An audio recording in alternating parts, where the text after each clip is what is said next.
clase de hoy vamos a tratar una cuestión fundamental, capital. De hecho, vamos a impartir una lección verdaderamente magistral. Vamos a impartir una lección fundamental, la más importante que cabe considerar desde el punto de vista pedagógico. Es decir, la lección que hoy vamos a impartir es la más importante que puede darse desde el punto de vista pedagógico. La cuestión que vamos a tratar es de capital importancia. Es decir, esto es lo primero que debe resolverse. Esto es lo primero que debe resolverse. A partir de aquí, toda la pedagogía vaya detrás. Pero a partir de lo que hoy vamos a tratar, por supuesto, lo que vamos a comentar, lo que vamos a desarrollar en esta sesión, no lo hemos dicho nosotros, ni proviene de nosotros. Esto viene de Platón. Viene concretamente de un diálogo de Platón, del Menón de Platón. Entonces, vamos ahora a tratar esta cuestión, y la idea es que esto que nos enseña Platón en el Menón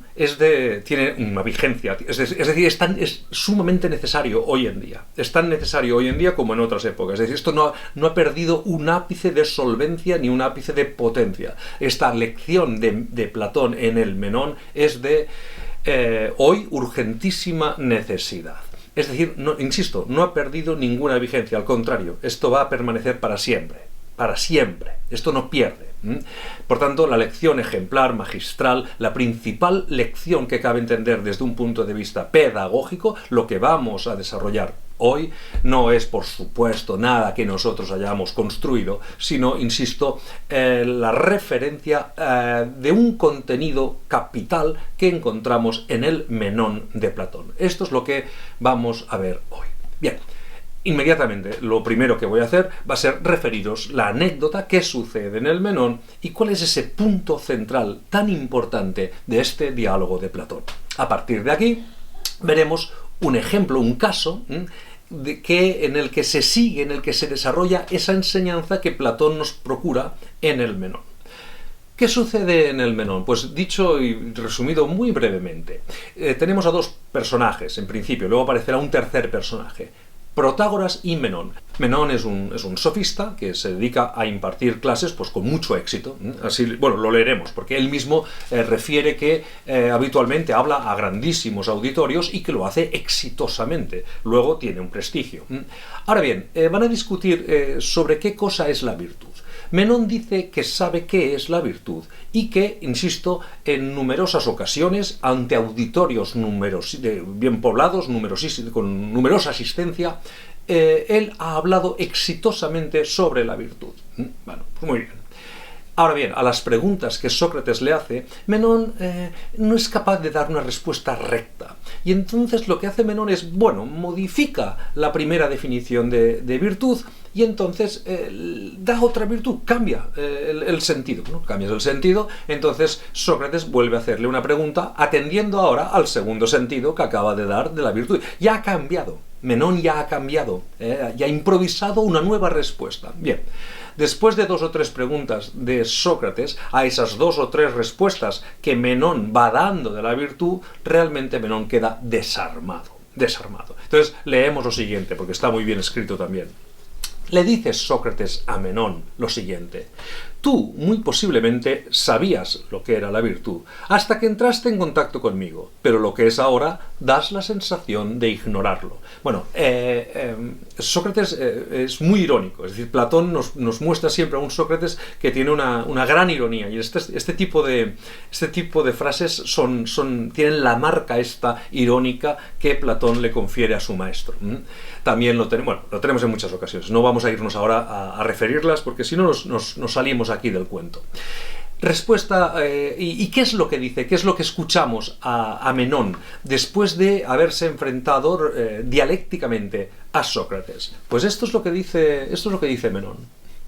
Me siento torpe en el alma y en la boca, y no acierto a contestarte, y eso que habré pronunciado 1000 veces un montón de discursos acerca de la virtud y ante un gran auditorio, y exitosamente, según a mí me parecía, pero ahora ni siquiera sé decir en qué consiste.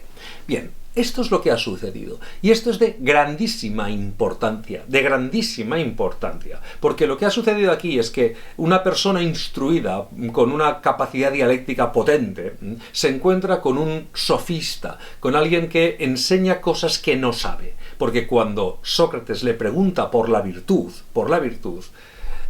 Menón es incapaz de dar una respuesta. Es incapaz de dar una respuesta, pero no obstante, ha ido hablando ante numerosísimos auditorios sobre qué es la virtud. Es decir, cuando tus interlocutores tienen el racionalismo crítico de tus interlocutores es inferior al tuyo, tú puedes ir a cualquier auditorio a hablar exitosamente sobre la virtud, porque el racionalismo crítico de tus oyentes, de tu auditorio, está dado a una escala inferior a la tuya. Anticipo alguna conclusión, pero esto sucede de forma muy habitual en la universidad. Tienes a un sofista impartiendo una doctrina sin fundamento, una doctrina retórica, en el que no hay referencialidad, la referencialidad del signo se rompe, es decir, que aquello que dices no está vinculado a ningún hecho objetivo, y entonces puedes estar allí mareando la perdiz, embaucando a tu auditorio con la eufonía de tus palabras, o con la aparente grandilocuencia de tus ideas, que dejan entonces acoquinado a tu auditorio, que con una capacidad crítica dada a una escala inferior a la tuya, tiene por prudencia, vergüenza o miedo o lo que sea, se callan y aceptan acríticamente aquello que tú les dices. Así triunfan los sofistas y así triunfa la educación sofística que se imparte en muchos centros educativos y en academias. Bueno, esto es lo que siempre se ha dado. Ahora bien, cuando el sofista se encuentra a alguien que tiene una capacidad dialéctica y una potencia para penetrar en estas definiciones, en estas cuestiones, mayor que la suya, y no es un miserable, es capaz de reconocer que estaba en el error. Ahí esto ya es lo más exótico. Esto en nuestros días no ocurre. Vamos a decir, no ocurre, o generalmente no ocurre. Es muy difícil que ocurra esto en la academia. Es decir, que pensad si alguna vez habéis presenciado un debate tan prestigiosos debates, tan buena, digamos, prensa que tiene la cuestión de debatir, del diálogo, etc. Vosotros habéis visto cómo se dialoga y cómo se debate. Hay un tipo que dice algo, viene el otro, dice yo no estoy de acuerdo contigo, y el otro, bueno, pues yo digo esto y yo esto, y es alternar turnos de palabra. ¿Habéis presenciado alguna vez que en un debate uno de los dos contendientes diga, oye, mira, pues tus razones son más fuertes que las mías? Realmente mis argumentos no tenían la solidez que yo les otorgaba, tú me has abierto los ojos, me has hecho ver las flaquezas, las fisuras, las debilidades de mis argumentos, y yo advierto, no obstante, que tus razones son mucho más poderosas que las mías, y ahora abjuro, prescindo de todo aquello que yo sostenía y me pliego a tu racionalismo crítico, porque entiendo que es superior, más fuerte y que está dado a una escala más potente que aquello que yo hasta ahora sostenía. ¿Esto lo habéis visto? ¿Esto se ha dado en alguna reunión académica, científica, etcétera? En muy pocas ocasiones, digámoslo así. No es lo habitual. Vamos a ser prudentes, no vamos a decir que nunca ha sido así, pero vamos a decir que no es en absoluto lo habitual esto. Por tanto, aquí sí tiene al menos Menón la decencia, la humildad, la profesionalidad de reconocer que realmente ha estado hablando de cosas que no dominaba, que no sabía. Bien, el sofista, el que estaba, y ahora permitidme esta escala, el que estaba en un nivel 10, vamos a ponerlo así, sometido a la dialéctica, sometido a las preguntas de Sócrates, pasa a un nivel 0. Yo, que creía que sabía qué era la virtud y lo explicaba numerosas veces ante multitudinarios auditorios y lo hacía exitosamente, ahora, creyéndome que estaba en un nivel 10, ahora estoy en un nivel 0. Esto es lo que en dialéctica conocemos como pars destruens, la parte de la destrucción. Es una frase que repetía siempre Gustavo Bueno, que pensar es pensar contra alguien. Muy bien, pues ese pensar es pensar contra alguien. Ese contra alguien tiene una pars destruens, es decir, yo entiendo que las definiciones que tú das de virtud no tienen fundamento, es pura sofística, pura retórica. Entonces me enfrento a ellas y te hago ver que esto es así. Esto es la parte de la destrucción, la pars destruens. Pero ahora viene la parte propositiva, la pars construens, es decir, contra esto yo tengo que construir, ofrecer una idea de virtud que sea más poderosa que aquella que tú tenías. Bien, estos son los dos movimientos, pero ahora estamos todavía en el primer movimiento. El primer movimiento ha cogido al sofista, al retórico que se creía que estaba en un nivel 10 y lo ha bajado a un nivel 0. Y ahora, en este punto, se da la gran lección que nosotros leemos en el Menón de Platón. Porque en ese punto Sócrates le pide a Menón que haga venir a su esclavo. Viene el esclavo, Sócrates lo primero que le pregunta es: ¿tú sabes griego? ¿Sabes hablar griego? El esclavo le dice que sí, es fundamental entender el mismo idioma. ¿Sabes griego? Sí, vale, muy bien. Y ahora se da lo que nosotros entendemos que es la lección más ejemplar desde el punto de vista pedagógico que cabe considerar ayer y hoy. Vamos a verla. Tras haberle preguntado al esclavo si sabe griego, sucede lo siguiente. Sócrates le pide al esclavo que dibuje un cuadrado de 2 pies de lado, de 2 pies de altura y 2 pies de ancho. 2 por 2. Y ahí sale un área de 4. Muy bien. Entonces, seguidamente, Sócrates le pide al esclavo que él querría un área de 8. Entonces, ¿qué debería suceder si uno quiere un área de 8? Claro, el esclavo, siguiendo lo que conocemos como proporción directa, entiende que si un cuadrado de 2 pies de largo y 2 pies de ancho nos da un área de 4, sencillamente lo que tiene que hacer es sumarle 2 pies más. Y entonces entiende que un cuadrado de 4 pies de largo por 4 pies de ancho va a darnos un área, pues el doble de 4 nos va a dar un área de 8. Pero resulta que el cuadrado de 4 por 4 nos da 16. Es lo que tenéis aquí, lo que os he puesto en rojo, es el cuadrado de 2 pies de alto por 2 pies de ancho, que nos da un área de 4, y el cuadrado de 4 pies de alto y 4 pies de ancho, que lo tenéis en verde, nos da un área de 16. Entonces, claro, ahí se rompe la proporción directa. 2 por 2 nos daba 4, pero para obtener el doble de 4, 8, si aumentamos los 2 pies, nos da un cuadrado de 4 por 4 que no da 8, sino que da como área 16. Vale. ¿Qué hace el esclavo? Dice, bueno, espera, que es que si esto es demasiado, pues le sumo un pie más. Y entonces hace un cuadrado de 3 por 3. 3 pies de alto por 3 de ancho, cierra el cuadrado, pero resulta que el cuadrado de 3 pies de largo por 3 de ancho nos da un área de 9. Luego ahí no puede ser. Bien.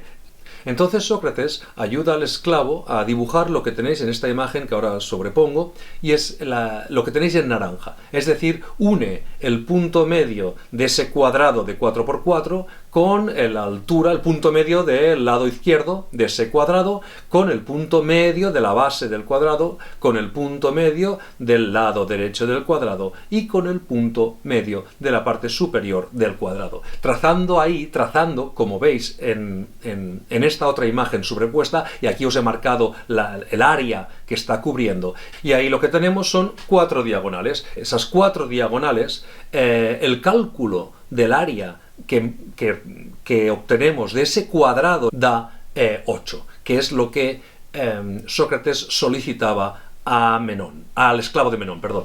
Ese es el resultado que tenemos. Ahora, ¿qué es lo interesante o qué es lo importante aquí? ¿Qué paso, qué logro hemos obtenido en ese paso de la proporción directa de un área de 4 con un cuadrado de 2 pies de lado? Si quiero un área de 8, paso de 2 pies a 4. No, al pasar de 2 pies a 4 nos da un área de 16. No se sigue la proporción directa. Las operaciones de la aritmética no son suficientes. Las operaciones de la aritmética no son suficientes. Entonces, pasamos a otra cosa, pasamos a la geometría. ¿Por qué? Pues porque esas diagonales, si ahora tomamos los 4 cuadrados que resultan de ese 4 por 4, resultan 4 cuadrados, estas diagonales son las hipotenusas de los triángulos resultantes, Y ahora aquí, pasamos de la aritmética a la geometría. Y ahí tenemos el teorema de Pitágoras, es decir, la hipotenusa al cuadrado es igual a la suma de los catetos de los cuadrados, de tal forma que la hipotenusa al cuadrado es igual a 1 al cuadrado más 1 al cuadrado, es decir, hipotenusa al cuadrado es igual a 2, y ahora queremos despejar el cuadrado, la hipotenusa es igual a, pasa al otro lado, raíz cuadrada de 2. La raíz cuadrada de 2 nos da 1,41, 42, 13, 56, 23, 73, etcétera, etcétera. Es decir, un número irracional. Un número con decimales infinitos y aperiódicos. Y ahí se descubre la inconmensurabilidad de la hipotenusa. La inconmensurabilidad. La conmensurabilidad rezaba que entre números reales, cualquier número real, es posible que se exprese, que podamos expresarlo por medio de una fracción. La inconmensurabilidad lo que viene es a destruir esto. No hay fracción posible para presentar, para enunciar un número irracional. No se puede presentar por medio de la fracción. Y ahí está, insisto, la inconmensurabilidad de la hipotenusa. Bien, todo esto, bueno, esto tiene una muy atractiva historia. Se dice que el descubridor de esa inconmensurabilidad de la hipotenusa, de esos números irracionales, fue Hipaso de Metaponto, que se enfrentó a la escuela pitagórica. Se cuenta también que los pitagóricos, al descubrir que esa inconmensurabilidad, es decir, que no todos los números eran reales, que no todos los números podían expresarse por medio de la fracción, lo tiraron al agua, se dice, de un barco, y entonces se ahogó. Se dice que incluso fue el propio Pitágoras quien cogió a Hipaso de Metaponto y lo lanzó al mar. Se cuenta que en la escuela pitagórica pusieron una tumba como expresando metafóricamente que este hombre había muerto para ellos. Bueno, aquí las historias y las leyendas son muy interesantes. A nosotros lo que nos interesa aquí es simplemente una cosa: marcar que en ese diálogo entre Sócrates y el esclavo de Menón se produce un paso fundamental, y el paso fundamental es pasar de la aritmética a la geometría, es decir, al mundo de las abstracciones, al mundo de los números irregulares, al mundo de la inconmensurabilidad de determinados números, que ya no pueden, los números reales, expresarse por medio de fracciones. Todo esto es una exigencia de conocimiento y de despliegue de abstracciones que marcan una evolución muy, sustantiva, muy importante respecto de los alcances de esa aritmética y de la rotura, de la subversión de esa proporción directa que se tenía hasta entonces. Pero ¿quién ha logrado todo esto? ¿Quién ha logrado todo esto? Y este es el contenido, la lección ejemplar, necesaria, importantísima, que se da en esta escena que dibuja Platón. Es el esclavo quien lo consigue. Es decir, el que estaba en el nivel cero, el más bajo de todos, la persona más baja en el escalafón social, el que estaba en el nivel cero, expuesto a un buen maestro, expuesto a un buen profesor, a alguien que realmente sabe, es capaz de subir a un nivel 10. Y el que estaba en un nivel 10, que era Menón, el amo del esclavo, expuesto a alguien que realmente te critica, que conoce la disciplina y que te hace las preguntas correctas, baja a un nivel 0. Luego, ¿qué se produce aquí? Pues aquí lo que se produce es una emancipación del esclavo por medio del conocimiento y una recalificación del sofista Menón a un nivel 0, una denuncia del saber fraudulento de un individuo que habla de lo que no conoce. A estos los pones en un nivel 0 y al que estaba en un nivel 0 los sumes a un nivel 10. Una verdadera instrucción, una educación primaria, secundaria y universitaria, una educación que realmente tenga contenidos científicos sólidos, logrará la emancipación de aquellos alumnos. Por tanto, nunca o en ninguna ocasión es más necesaria una educación que procure unos contenidos científicos que te hagan compatible con el orden operatorio de tu siglo, que te permitan luego acceder a un lugar de trabajo y saber hacer algo, realmente conocer una disciplina profundamente. Ese conocimiento es el que realmente te ayudará a poder hacer algo en la vida y a poderte valer en esa vida. El que tiene mucho, el sofista puede permitirse la sofística, porque su dinero le permitirá vivir del engaño. Es que son muchos los que viven del engaño y los que pueden vivir perfectamente del engaño, es decir, impartiendo sofística y retóricas en sus clases, porque tienen asegurado el sueldo y nada se juegan allí. Por tanto, allí aquello es vía libre. Cualquier réplica, son inmunes a la réplica, son inmunes a la corrección, son inmunes a todo, porque el sueldo les permite seguir en el engaño, proseguir el engaño, continuar en ese engaño académico. Verdaderos sofistas de nuestros días, allí están, con sueldos blindados, y entonces tranquilamente no tienen ningún correctivo, no tienen que superar ningún escollo, nada, ya está. Ellos viven bien porque tienen ese dinero. Ahora, ¿cuál es el problema aquí? El problema es los alumnos, es decir, los alumnos expuestos a profesores que sean como Menón. ¿Por qué? Porque los profesores sofistas imparten conocimientos sofistas y los alumnos expuestos a estos conocimientos salen de la universidad y no sirven para nada. Y no sirven para nada. Y entonces ahí viene el choque, la frustración, los psicólogos, etc. Ahí viene todo ese aparato para tratar de amortiguar ese golpe, ese darse de bruces con una realidad. Todo lo que te han enseñado no te ha hecho compatible, no te ha hecho capaz para desarrollar luego ningún oficio. Eso no sirve para nada. Bueno, pues ahí está. El sofista puede vivir así. Quienes no pueden vivir así son los que no tienen dinero. Es decir, el esclavo de Menón, mientras no tenga nada que le permita emanciparse, seguirá siendo esclavo toda la vida. Es decir, y lo único que puede emanciparte es un conocimiento verdaderamente fundamentado, científicamente fundamentado, es decir, un verdadero conocimiento de la realidad que estás tratando. Fijaros en que esta idea recorre nuestra literatura, en las grandes obras de nuestra literatura. Esto lo he tratado yo en el Criticón de Baltasar Gracián, pero esto también lo leemos en el Quijote. Tanto los príncipes y señores, si no saben, para mí forman parte del vulgo. Es decir, príncipe y señor que no sepa, forma parte del vulgo. Cuando Cervantes escribe esto en el Quijote, ¿qué significa esto? Esto significa que tú puedes tenerte o puedes ser príncipe y señor. Pero si no sabes, o sea, si aquello que tú dices, aquello que fundamenta tu acción de gestión de las cosas en la vida, aquello que lo fundamenta, no tiene fundamento, es decir, o tiene un fundamento muy débil, o es sofístico, para mí tú mereces la misma consideración que el vulgo. Podrás vivir bien, pues porque tienes dinero, porque ese dinero te permite vivir en el engaño, vivir en el espejismo, creerte que sabes de algo cuando no sabes de nada. El dinero, solo el dinero puede mantenerte en el espejismo, pero los que no tienen dinero no pueden vivir en el espejismo. Esta es la gran lección de este diálogo de Platón. Y lo que dice Platón aquí es que el sofista que está arriba, expuesto a un verdadero profesor, queda abajo, queda en un nivel 0. Y el que está en un nivel 0, expuesto a un verdadero profesor, sube a un nivel 10.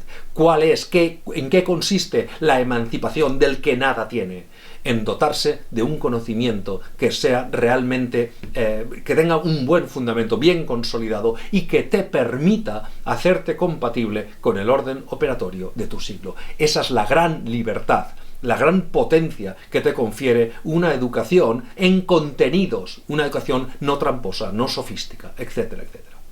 Bien.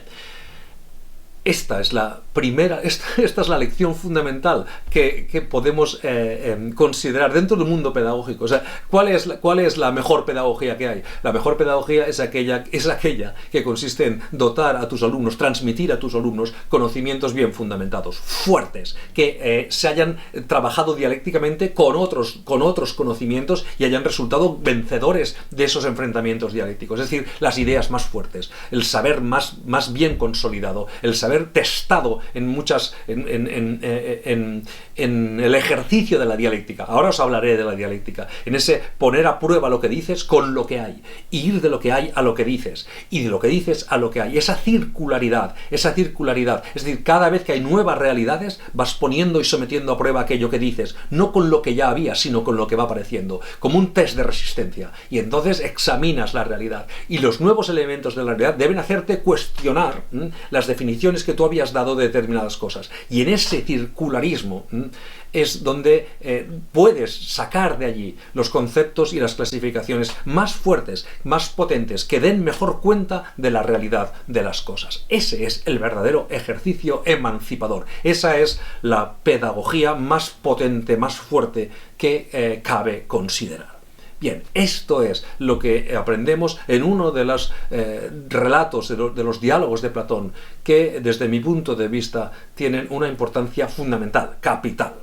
Luego Platón tiene otra, en el mismo diálogo tiene cosas que son inconsistentes, y esto no es paradójico, es decir, tú puedes tener una muy buena idea de cómo debes comportarte y luego no ser capaz de seguirla, pero es que esa buena idea no quita, que no seas capaz de seguirla no quita que aquello no sea una grandísima idea. Es decir, el planteamiento que aquí establece Platón es genial. Ahora, luego en el mismo diálogo, Platón se mete con la teoría de la reminiscencia, es decir, que en realidad el saber lo tenemos ya inoculado dentro, y entonces según la teoría de la reminiscencia lo que hacemos es recordar un conocimiento que todos tenemos ya en nuestro interior. Luego el maestro sería aquel que es capaz de hacer aflorar el conocimiento que ya está inserto, nuque en todos los individuos. Bueno, eso ya es, desde mi punto de vista, esto ya es una retórica. Ahí Platón se está yendo a cuestiones metafísicas, pero que no invalidan la fuerza ejemplarizante de este diálogo, no lo invalidan. O sea, lo que dice Platón allí sigue siendo, aunque Platón no sea capaz de aplicar ese mecanismo a su teoría de la reminiscencia, pero da igual, no importa, es que es inconsecuente. No es inconsecuente, no, la teoría es buena. Ahora, que él no la aplique a todo o no la sepa aplicar a todo, eso es otra cuestión. Por tanto, vamos a tomar de Platón lo que se puede tomar de Platón y no todos los delirios metafísicos, etcétera, que también encontramos en sus obras.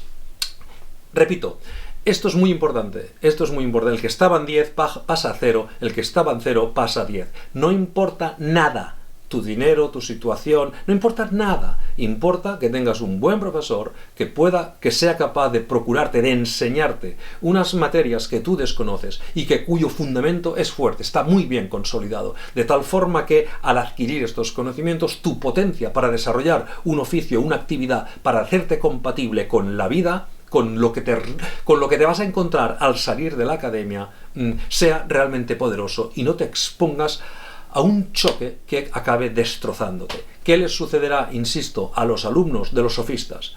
Pues que el sofista vivirá bien, porque tiene asegurado el sueldo para siempre. Pero sus alumnos, cuando se expongan a la realidad operatoria laboral, fundamentalmente, de su siglo, puede que entonces el choque sea de gran envergadura. Puede que el resultado de ese choque les dañe severamente.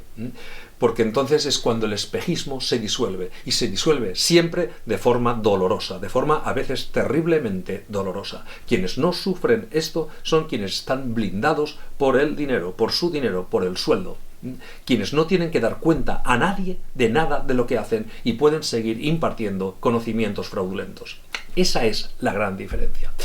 Bueno, y sucede también que quienes no están blindados, profesionalmente y se atreven a enfrentarse a los sofistas de nuestro tiempo, bueno, las academias y los gremios de sofistas acaban pues expulsándote, es decir, expulsándote de la secundaria, expulsándote de la universidad, expulsándote de donde sea. Es decir, hay un gremialismo entre sofistas que se preservan, se cuidan, se protegen y expulsan a aquellos que les importunan al modo de Sócrates. Esto ya lo leímos también en el Menón de Platón.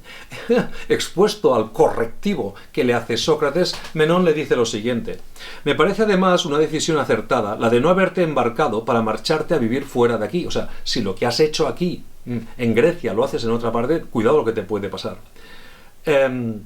porque habitando como extranjero en otra ciudad y haciendo este tipo de cosas, ya te habrían encerrado por brujo. Es decir, si tú te dedicas a ir por ahí haciendo preguntas impertinentes a los distintos sofistas, yo he reaccionado bien, porque estamos donde estamos, etc. Pero si tú esto lo haces en otra parte, puedes acabar fatal. Bueno, pues ahí está, ¿no? Ahí está cómo acabó Sócrates, tomando la cicuta. Es decir, acabaron con él.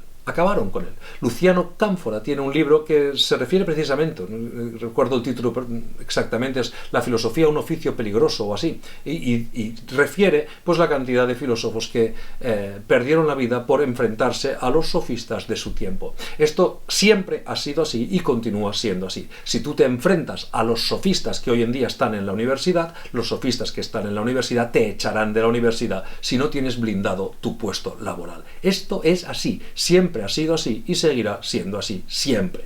Los sofistas, no se da el caso de la rectificación del sofista ante alguien que les hace ver la flaqueza, la debilidad, que sus ideas no tienen ningún fundamento. Esto no se da. Se da en este diálogo de Platón, en el caso de Menón, pero esto sí que no es lo habitual. Bien. Todo esto que acabo de explicar sobre el Menón, sobre este diálogo de Platón, el Menón, yo se lo oí a José Sánchez Tortosa, al profesor y filósofo José Sánchez Tortosa, hace tiempo. Corría por internet un vídeo en el que él hacía alusión a esto. Luego leí el Menón de Platón, vi todo esto, y después leyendo el culto pedagógico de José Sánchez Tortosa. Allí José Sánchez Tortosa vuelve a explicar esta interpretación, esta explicación que él hace del Menón de Platón. Me permito aquí leer 3 pasajes del capítulo que en el culto pedagógico José Sánchez Tortosa dedica a explicar este diálogo. Porque lo expresa perfectamente. Vamos a leer a José Sánchez Tortosa. Fijaos. Al esclavo, dice Sócrates, lo eleva al nivel de los seres libres, simplemente por el hecho excepcional de tratarlo como al ser racional que es. Es decir, su condición social no importa. Eres un ser dotado de razón y hablas griego. Y entonces, por esto puedes llegar arriba. No hay más impedimento. El único impedimento es aquel que te impida tener a un buen profesor. Este es el gran mal. Este es el problema, el único problema, es que no puedas acceder a un buen profesor. Este es el problema. Todo lo demás, hablas griego y eres un ser racional. Todos pueden llegar. Esta es la idea emancipadora, revolucionaria completamente. Es decir, simplemente por el hecho excepcional de tratarlo como al ser racional que es decir, despojado virtualmente de sus particularidades psicológicas en el ejercicio de la racionalidad crítica y combativa, en el acto de geometrizar. Es decir, nada, las cuestiones psicológicas, lo que te parece, lo que piensas, lo que crees, lo que opinas, todas esas perturbaciones de la razón, todo eso no afecta para nada. Vamos a ir por el acto de geometrizar, donde todos estos elementos no pueden inferir de ninguna manera. Otro pasaje del culto pedagógico de José Sánchez Tortosa. Es la geometría la que permite el paso a operaciones aritméticas de mayor complejidad. Y será el problema de los números irracionales el que permitirá el salto de la aritmología pitagórica a la teoría platónica de las formas, que son esas abstracciones a las que acaba conduciendo Sócrates al esclavo. Y finalmente el tercer pasaje que quiero tomar de Sánchez Tortosa es el siguiente. El esclavo abandona sus cadenas en el acto mismo de trazar la diagonal del cuadrado con la que resuelve el problema.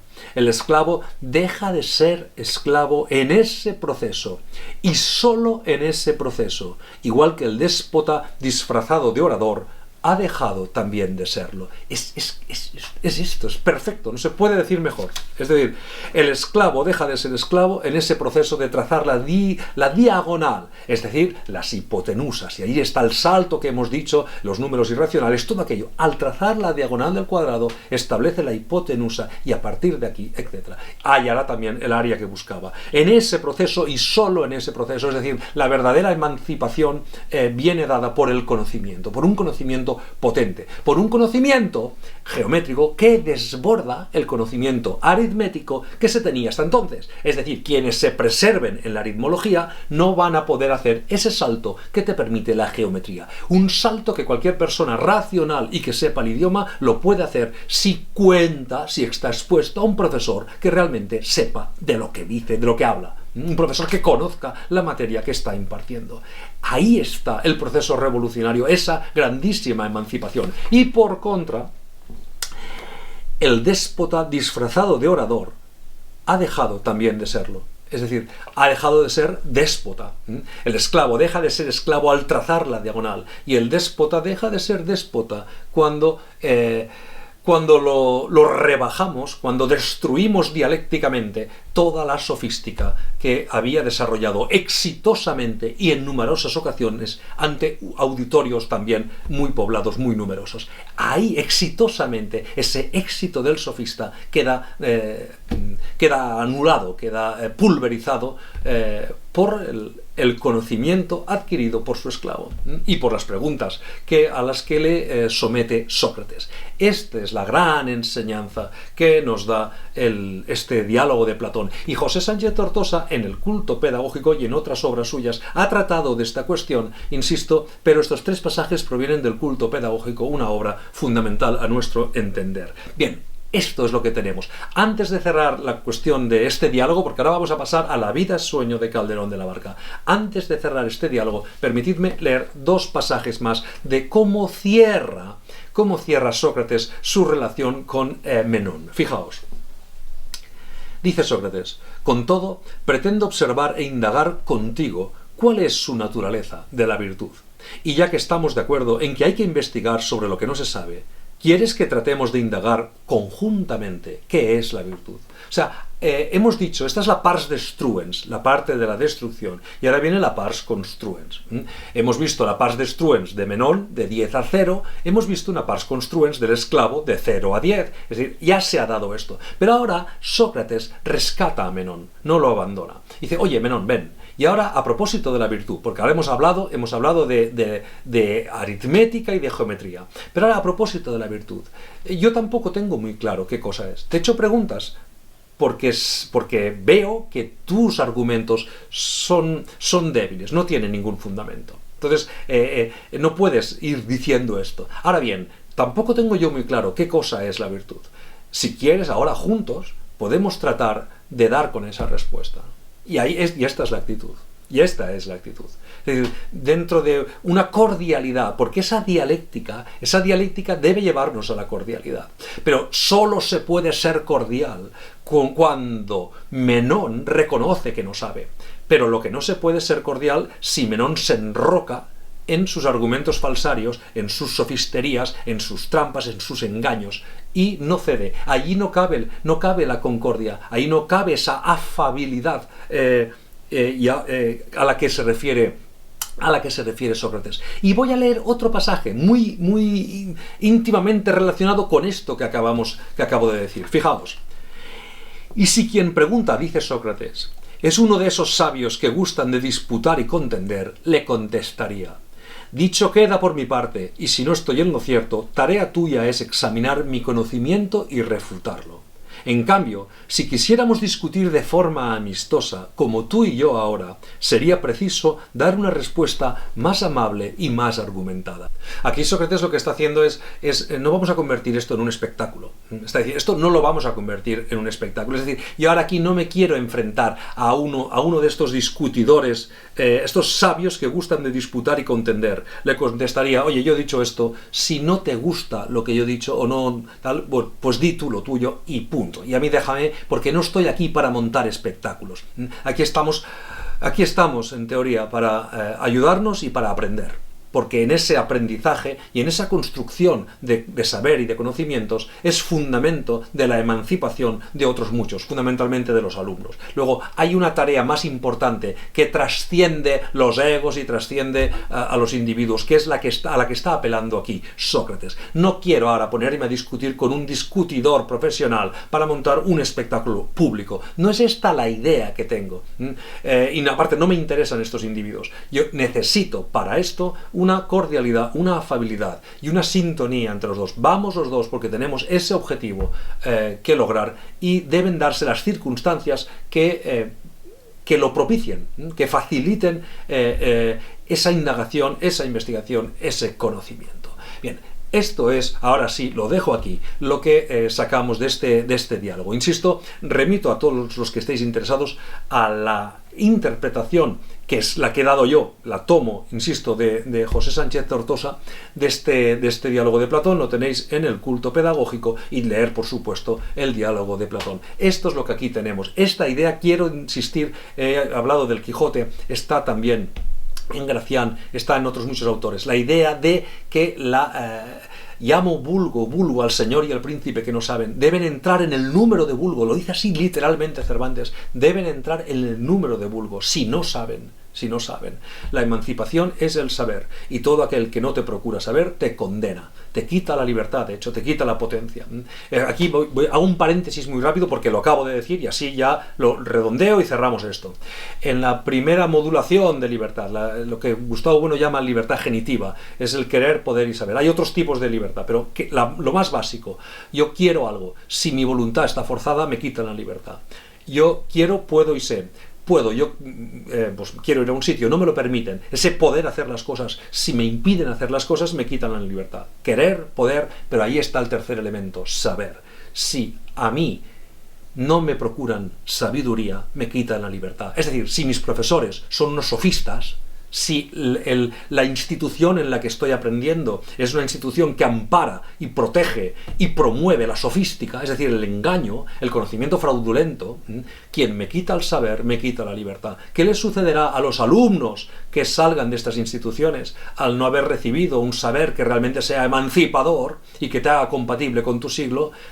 No te hacen libre, al contrario, te hacen esclavo. Y cuando tú quieras desarrollarte plenamente en ese mercado, en ese ámbito laboral, no serás libre para hacerlo. Tu potencia de hacer, libertad, esto es Spinoza, potencia de hacer, la libertad, tu potencia de hacer será mínima, porque te han quitado el saber. Tu voluntad, tú querrás hacer cosas, pero tu poder y tu saber estarán mermados, estarán... no los habrán potenciado, y entonces no serán lo suficientes para hacerte compatible con las exigencias de un mercado laboral. Todo esto porque la academia ha protegido y propiciado la sofística, ha amparado a los sofistas y no los ha descabalgado del fraude. No ha sucedido lo que Platón hace que suceda en este diálogo en el Menón. Bien, lo dejamos aquí, queda esto ya lo suficientemente claro, y ahora vamos a pasar a la vida es sueño. ¿Por qué? Porque en la vida es sueño veremos que se sigue la misma enseñanza que Platón construye en este diálogo, la misma enseñanza de Sócrates hacia Menón y hacia el esclavo de Menón, cogiendo al más alto y bajándolo, y cogiendo al más bajo y subiéndolo. Resulta que Calderón de la Barca coge a Basilio, que es el bufón, el más bajo, y lo sube arriba, y al rey Basilio, que es el que está arriba, lo baja abajo. Sucede el mismo movimiento exactamente que acabamos de ver ahora en el Menón de Platón. Vamos a verlo en la vida sueño.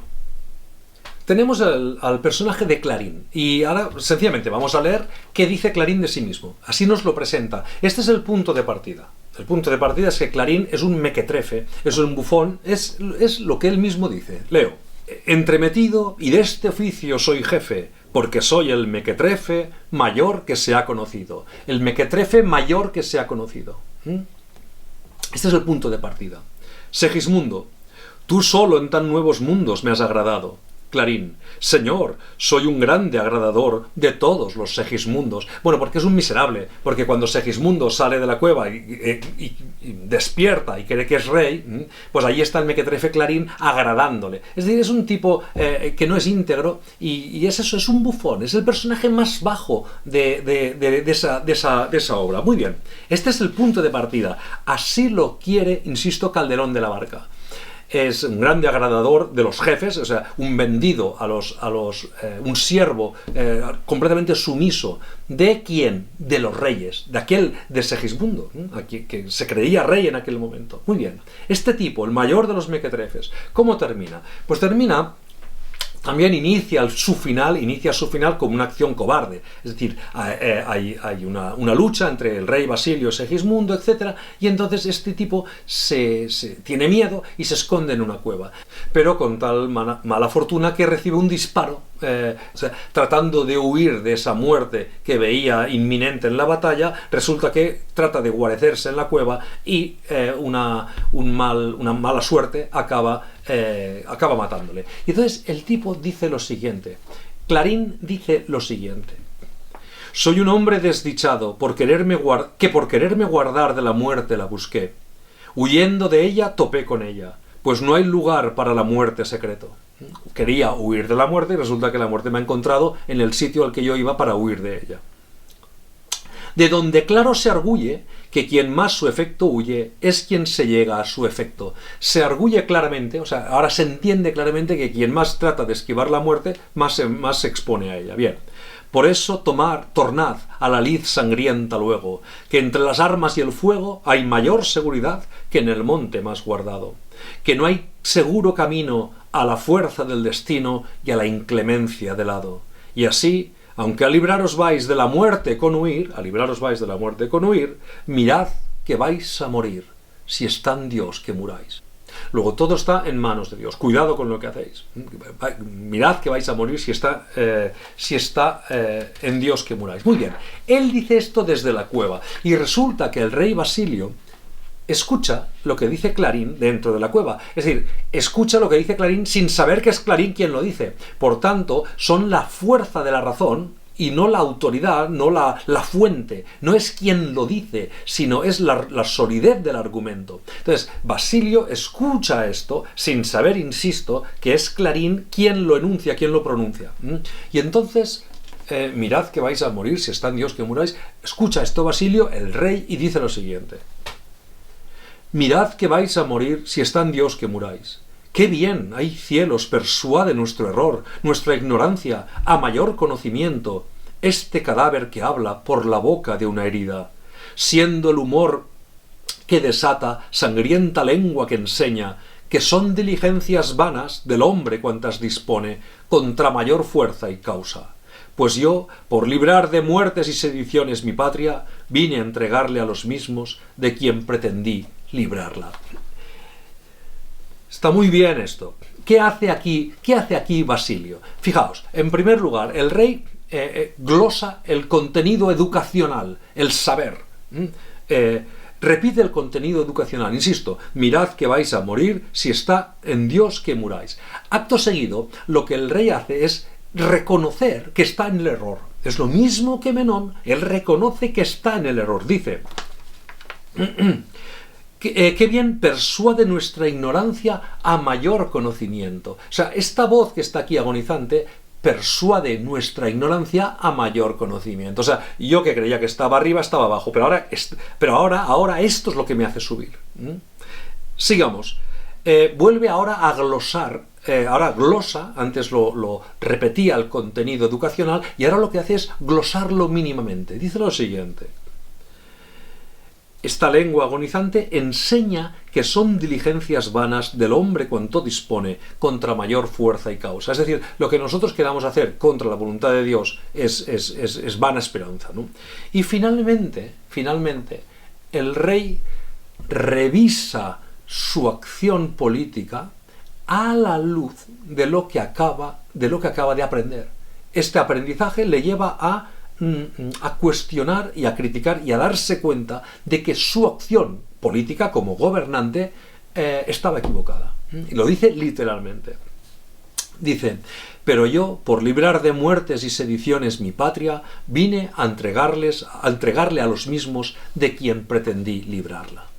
Esto es lo que ha conseguido Basilio, porque Basilio se fiaba de los horóscopos que decían que su hijo sería un monstruo. Cuando Segismundo nació, en el parto murió la esposa de Basilio, la madre de Segismundo, murió en el parto, y porque toda la astrología le indicaba que Segismundo sería una bestia, un mal príncipe, etcétera, y que, bueno, etcétera. Pero en esa credulidad de Basilio y en ese conocimiento infundado y absolutamente sofista de creer en la astrología, acabó Basilio causando mucho más daño que aquel que pretendía evitar.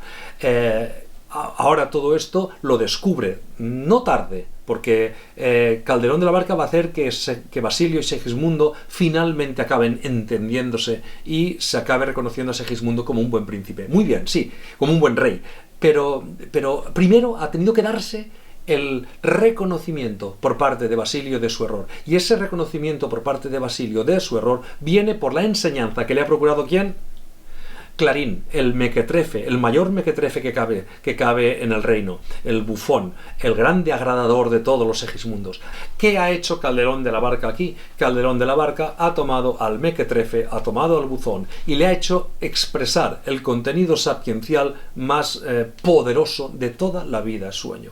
Y el rey, el más poderoso hombre que cabe considerar, expuesto al contenido sapiencial más poderoso, expresado por el bufón, por el mequetrefe, sin que el Basilio sepa, insisto, que era Clarín quien lo profería, el rey primero repite aquello, mirad que vais a morir si está en Dios que muráis, reflexiona, revisa lo que ha hecho, glosa ese contenido, es decir, lo toma y lo glosa, lo desarrolla en sus contenidos y luego finalmente revisa sus errores, entiende que han sido errores aquello que ha cometido y aquí ya se da pie a que la obra termine de forma feliz, vamos a decirlo de esta forma. Ahora, ¿quién ha sido el que ha rescatado a Basilio de su ignorancia? El mequetrefe. Entonces, aquí nosotros entendemos que se produce el mismo movimiento que se producía en el Menón de Platón. El que está abajo sube arriba, el que está arriba de forma o sosteniendo unas ideas que no tienen buen fundamento, unas ideas fraudulentas, revisa, expuesto a una doctrina realmente poderosa y emancipadora, abjura, desatiende, abandona esas ideas que había sostenido hasta entonces y toma ese contenido sapiencial que se revela mucho más poderoso y capaz de explicar la vida que no aquello a lo que él se había acogido hasta ese momento. Y esa es la gran emancipación. Pero ¿qué sucede aquí? Que el rey es rey y puede vivir cómodamente, aunque sus ideas sean débiles o no tengan fundamento. El que jamás podrá ascender, de emanciparse de su condición, es el que está en el nivel cero.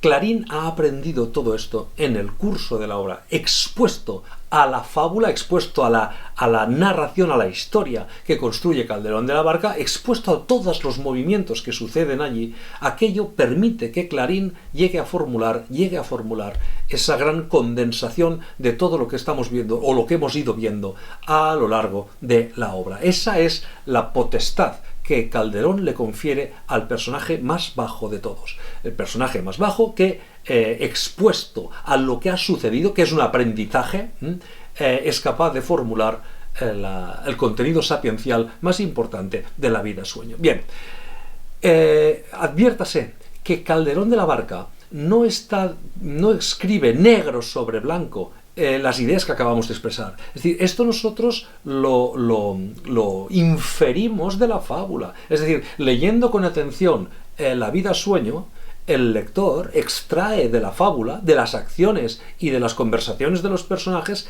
extrae este contenido sapiencial. Es decir, no estamos ante un tratado de pedagogía en el que se pone negro sobre blanco una serie de principios, no. Estamos ante una fábula, pero esa fábula, de las acciones de la fábula, nosotros podemos inferir unos contenidos sapienciales.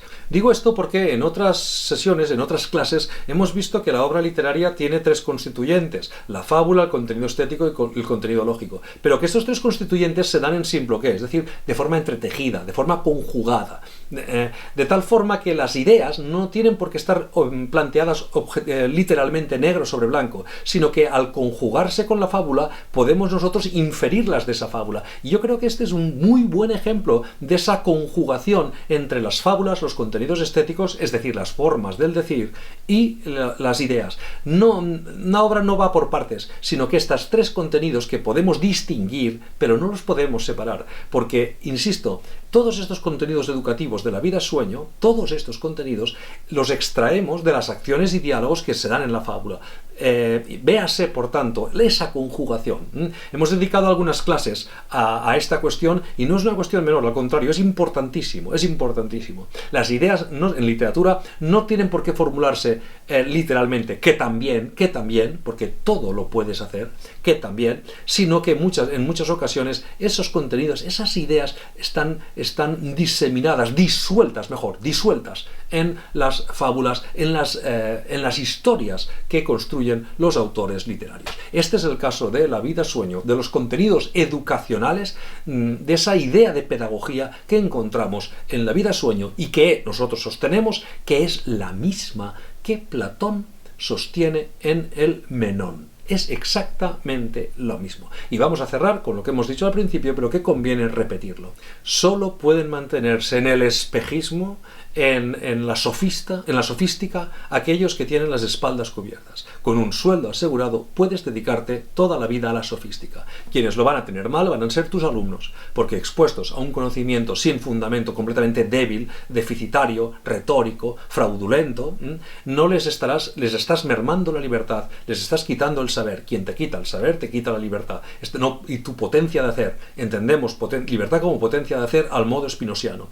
Y entonces el acceso al mundo laboral, el acceso a la hora de hacerte compatible con las exigencias del mundo laboral de tu siglo, ahí te vas a dar de bruces, vas a ver que no eres libre, te han quitado el saber, te han quitado la libertad y te han quitado la potencia de hacer. Y entonces, frente a aquello, nada vales porque nada tienes, porque nada sabes. Y ese choque es realmente doloroso, frustrante, y es un trauma que se vive de forma dramática por muchos alumnos.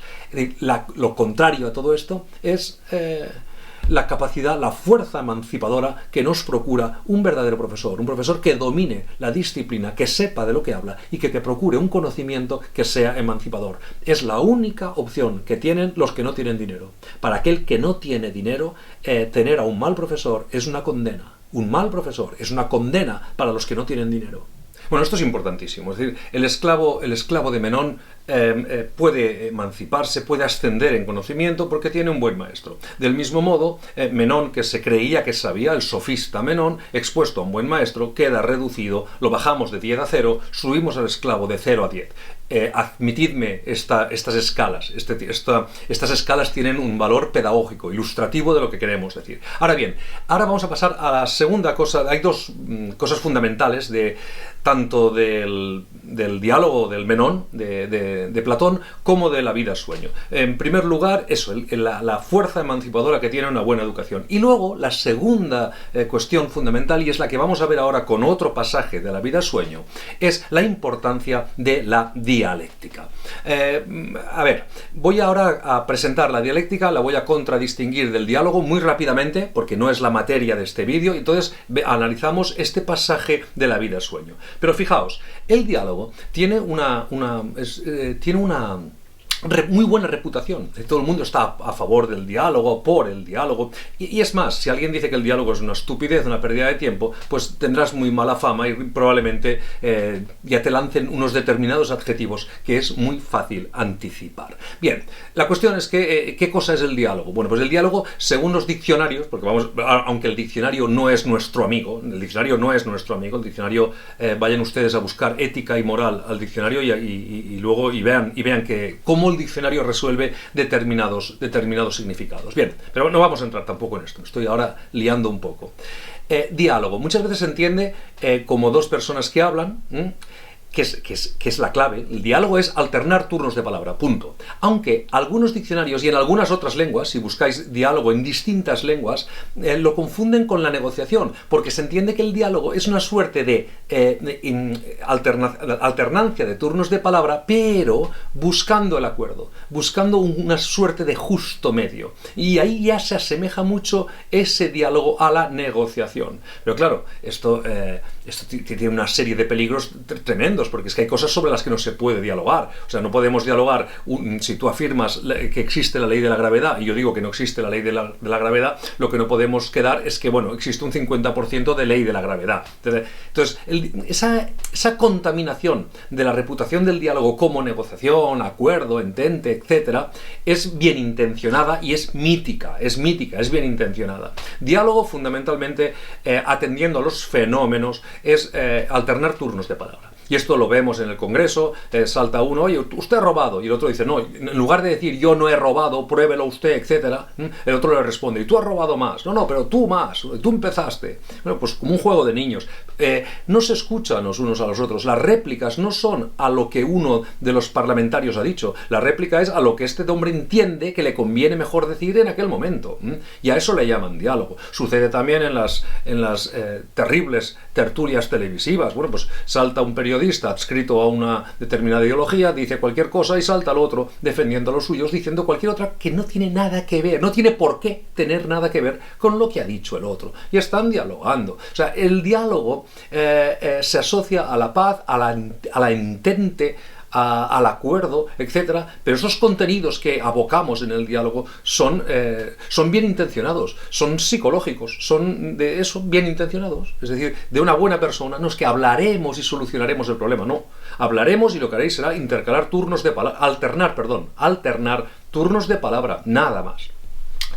Contra la figura del diálogo, nosotros reivindicamos la dialéctica, porque la dialéctica te fuerza al menos a no irte por las ramas. ¿Qué es la dialéctica? Tomo esto de la crítica de la razón literaria de Jesús Maestro. La dialéctica se puede definir de formas muy distintas, aunque apelen a lo mismo, pero la definición que da Maestro a mí me parece muy, muy apropiada, porque comprende todo lo que hemos dicho hasta ahora. Fijaos, diálogo es la negación de una idea A, y esto sería lo que hasta ahora hemos dicho pars destruens. La negación de una idea A, la pars destruens. Pensar es pensar contra alguien, la pars destruens, negación de una idea A. La afirmación, a partir de la afirmación de una idea B, y esta es la pars construens, es decir, tú destruyes aquello que criticas, aquello que te parece débil, fraudulento, que tiene fisuras, que tiene debilidades, que es vulnerable, etcétera, en muy distinto grado. O sea, tú puedes criticar algo que tiene una pequeña fisura, o puedes criticar algo que realmente no tiene, su asiento es realmente fraudulento. Bueno, pues ahí el cromatismo es todo lo que tú quieras. Pero criticas aquello, y contra aquello opones B, defiendes algo contra aquello. O sea, es el ataque de una idea, o la negación de una idea a partir de una idea B, que es lo que tú defiendes, la pars construens, pero siempre a partir de una idea C correlativa a A y a B. Os pongo un ejemplo muy rudimentario para que se entienda, y entonces pasamos al pasaje de la vida sueño, que realmente explica e ilustra perfectamente esto que acabamos de decir. Vamos a ver. Depende del sueldo que tú tienes. Tú dices, yo soy rico, y yo te digo, no, tú no eres rico. Y tú, sí, yo soy rico. Tú, no, pues no eres rico. Entonces, ¿en qué quedamos? ¿Eres rico o no eres rico? Entonces, aquí podemos estar dialogando toda la vida. Uno afirma, el otro ve. Entonces, alternamos turnos de palabra. Entonces, necesitaremos un concepto C que fije qué cosa es la riqueza, o a partir de qué cantidad de dinero se entiende que uno es rico. Pero esto en todo, es decir, que ahora ha cambiado la legislación, pero hasta hace muy poco la falta o el delito eran 400 euros. Entonces, ¿esto qué es? ¿Delito o falta? Pues es delito, pues es falta, es delito, es falta. Entonces, ¿cómo se entiende esto? Tú tienes que fijar un concepto que permita discriminar si te roban la cartera con 500 euros es delito, si te la roban con 300 es falta. Hay que fijar un concepto C correlativo al delito y a la falta. Hay que fijar conceptos que nos permitan, a la hora de analizar los fenómenos, de discriminar los fenómenos, de criticar es eso. Criticar viene del griego, krinein, que es cribar. Separar el grano de la paja es criticar. Clasificar es criticar. Entonces, para cualquier crítica debemos tener conceptos operatorios que nos permitan separar correctamente el grano de la paja. Pues bien, esos conceptos C, respecto de los cuales yo puedo negar que esto sea delito y afirmar que esto es falta, o yo pueda afirmar que tú no eres rico o tú sí eres rico, según unos conceptos acuñados por determinadas instituciones, etc. Entonces, ahí al menos tenemos algo a lo que asirnos tú y yo. Por eso, previo a cualquier discusión, si vamos a hablar de la ficción. Entonces, la ficción, bueno, pues esto es ficción, esto no lo es. La ficción es irreal, la ficción es inexistente, la ficción es falsa.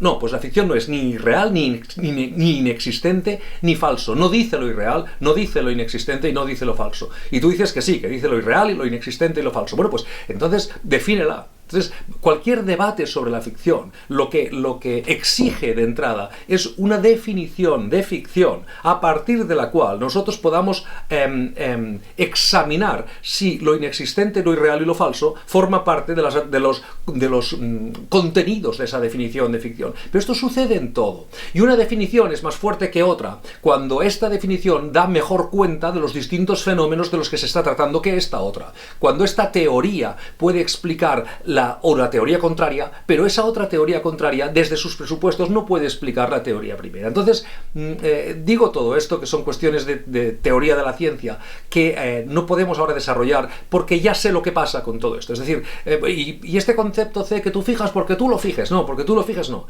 sea, a la hora de fijar un concepto C, hay más procedimientos, pero no nos podemos meter ahora en esto. Lo que sí vamos a ver ahora, inmediatamente, va a ser el procedimiento que sigue Rosaura para vencer a su padre, Clotaldo, frente a la idea de si éste debe ayudar a Rosaura a matar a Astolfo o no.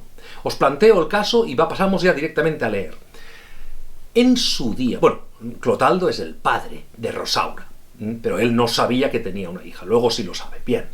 Pero Astolfo, en su día, deshonró a Rosaura. Ahora Rosaura se presenta vestida en traje de hombre para reclamar a Clotaldo, a su padre, que la ayude a ella a matar a Astolfo, porque Astolfo la deshonró. Pero resulta que Clotaldo, que es el servidor, el servidor de Basilio, el encargado de Basilio de custodiar a Segismundo en la cueva, es el ayo de Segismundo, es el tipo que Segismundo ha visto toda la vida como su carcelero. Cuando a Segismundo lo sacan de la cueva y le dicen que es rey, lo primero que ve, cuando ve a Clotaldo, lo primero que se le ocurre es matar a Clotaldo, ¿no? Hacerle pagar todo lo que le ha hecho. Y Astolfo se interpone y le salva la vida. Entonces, ¿qué sucede ahora? Clotaldo se debate entre ¿ayudo a mi hija a matar a Astolfo porque éste la deshonró? Posición A. O niego esta ayuda a mi hija, aunque Astolfo la deshonrara, porque cuando Segismundo quiso matarme, Astolfo se interpuso y me salvó la vida. Yo le debo la vida a Astolfo, pero yo soy el padre y debo procurar también el honor y la ayuda a mi hija. ¿Qué hago? ¿Ayudo a Rosaura a matar a Astolfo? ¿O le digo que no a Rosaura porque le debo la vida a Astolfo? ¿Qué hacer entre una cosa y la otra? Entonces, ahora vamos a leer cómo Clotaldo plantea el problema y veremos la respuesta que le da Rosaura, porque en esa respuesta que le da Rosaura hay un verso que es fundamental, un verso capital, un verso que lo explica todo, un verso que vincula directamente la vida sueño con Platón.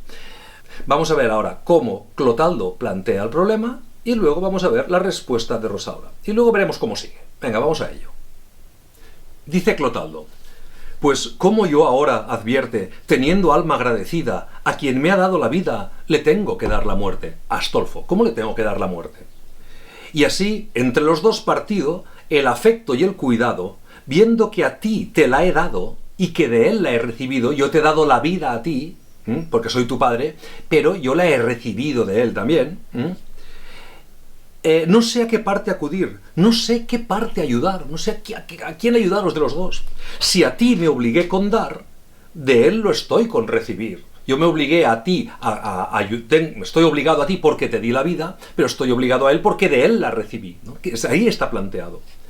Y así, en la acción ofrece, nada a mi amor satisface, porque soy persona que hace y persona que padece. Bien, ¿y qué va a hacer ahora?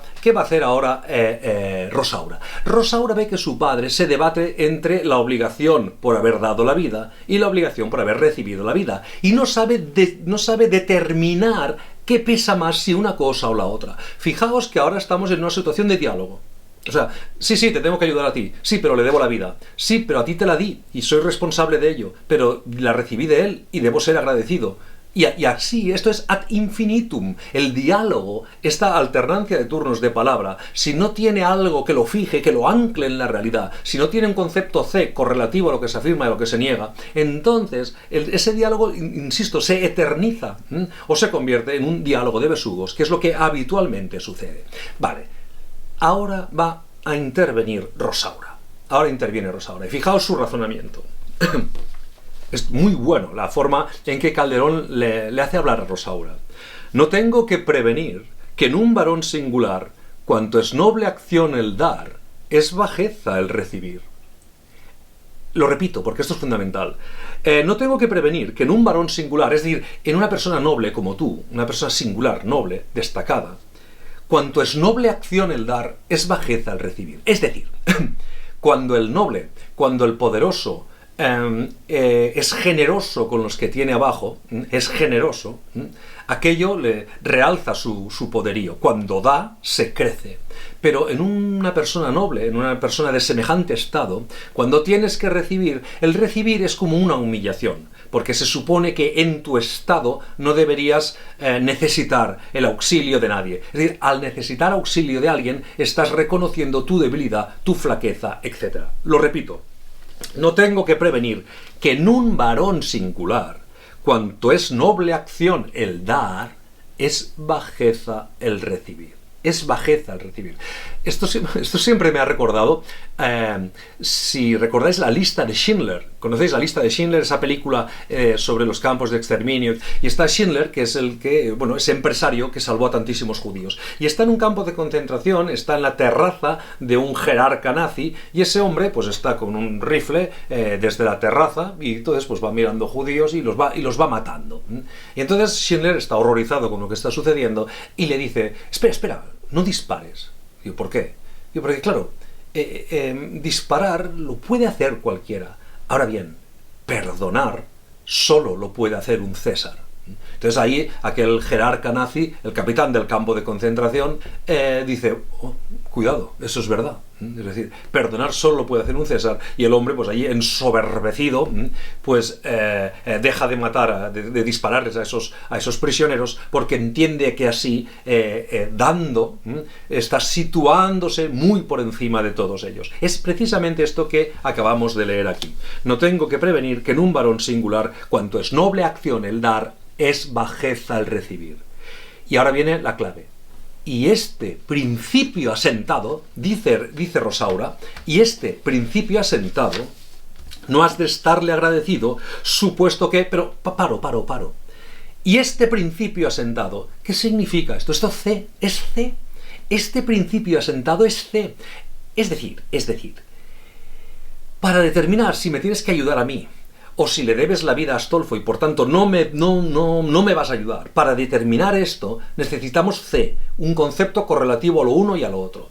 Entonces, este principio asentado significa, si asentamos el principio de que en una persona singular es bajeza el recibir, es nobleza el dar y es bajeza el recibir, si este es el criterio del que nos vamos a servir, si este es el criterio, entonces tú tienes que ayudarme a mí. Y ahora lo desarrolla.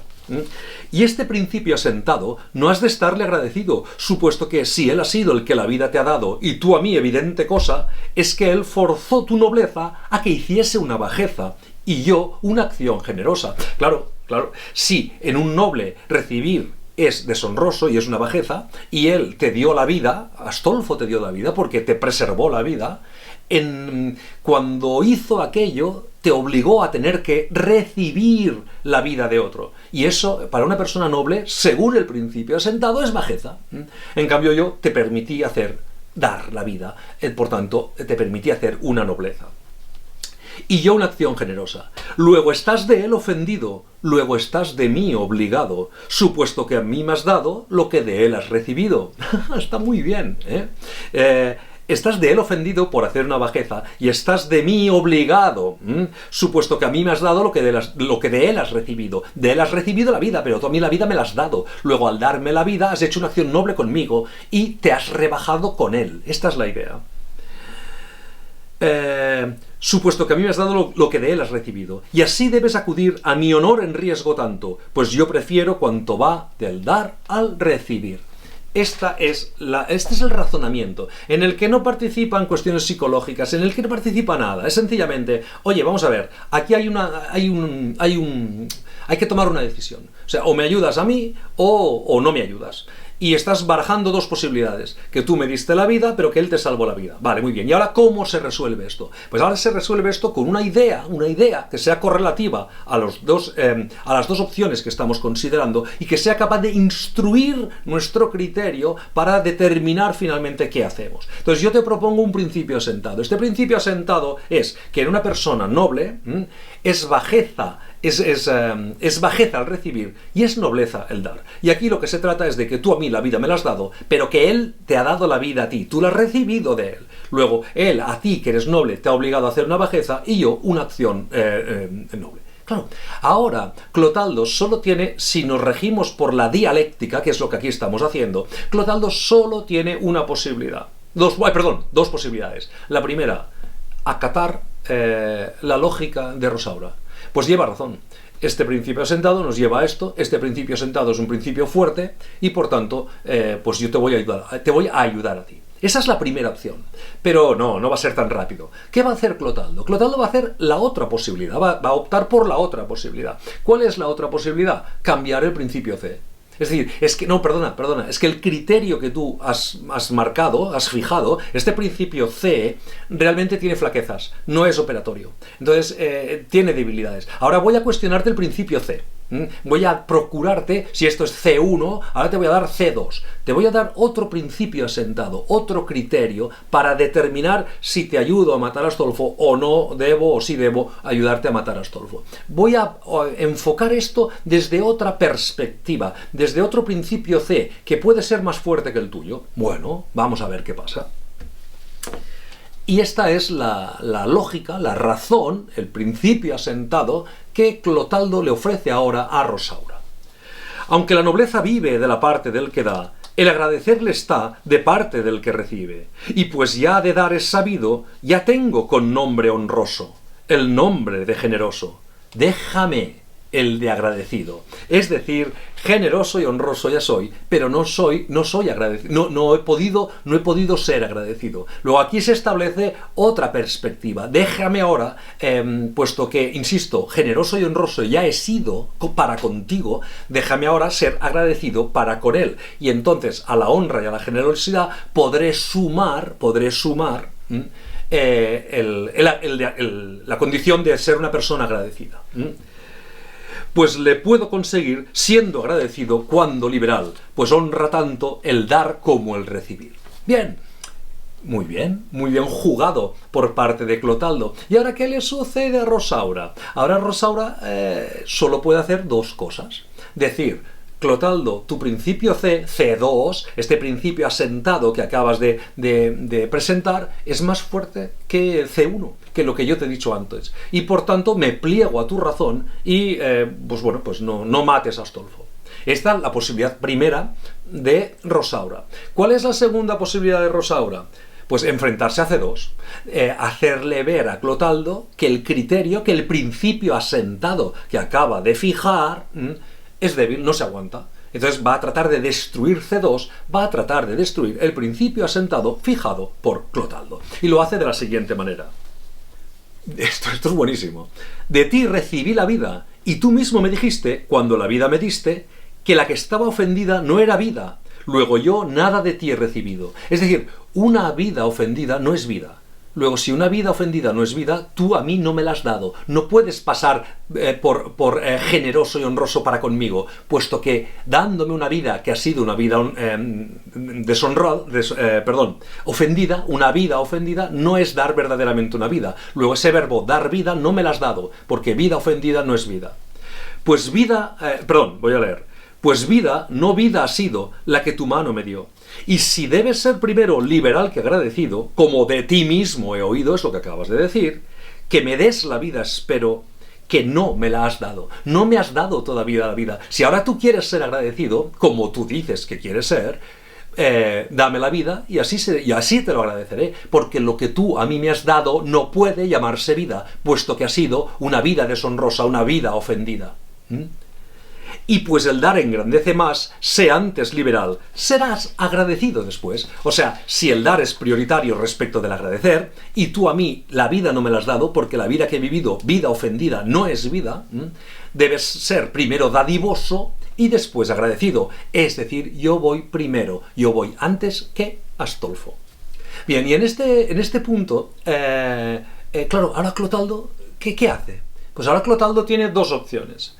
Verse derrotado por la mayor solidez de los argumentos de Rosaura o aducir una nueva razón contra esa razón que acaba de presentar Rosaura. Pero el caso es que Rosaura ha pulverizado C2, ha pulverizado el principio asentado por Clotaldo. Clotaldo, que es honesto, fijaos, es igual que en el Menón. Hemos dicho que cuando Sócrates se enfrenta a Menón y le hace preguntas y le hace ver que Menón no sabe lo que es la virtud, Menón podía enrocarse y decir, bueno, pero me da igual. Que esto es lo que habitualmente sucede. Me da igual. Sigo ganando dinero, sigo teniendo auditorio y que lo que yo diga o no diga no tenga fundamento y sea directamente una pura filfa retórica, sofisterías, no me importa. Gano dinero y tengo fama. Podía enrocarse Menón en el engaño, perseverar en el engaño.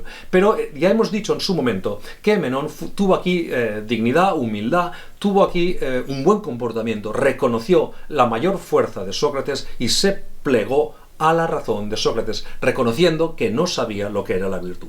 Aquí sucede exactamente lo mismo. Clotaldo podría decir, bueno, pero me da igual.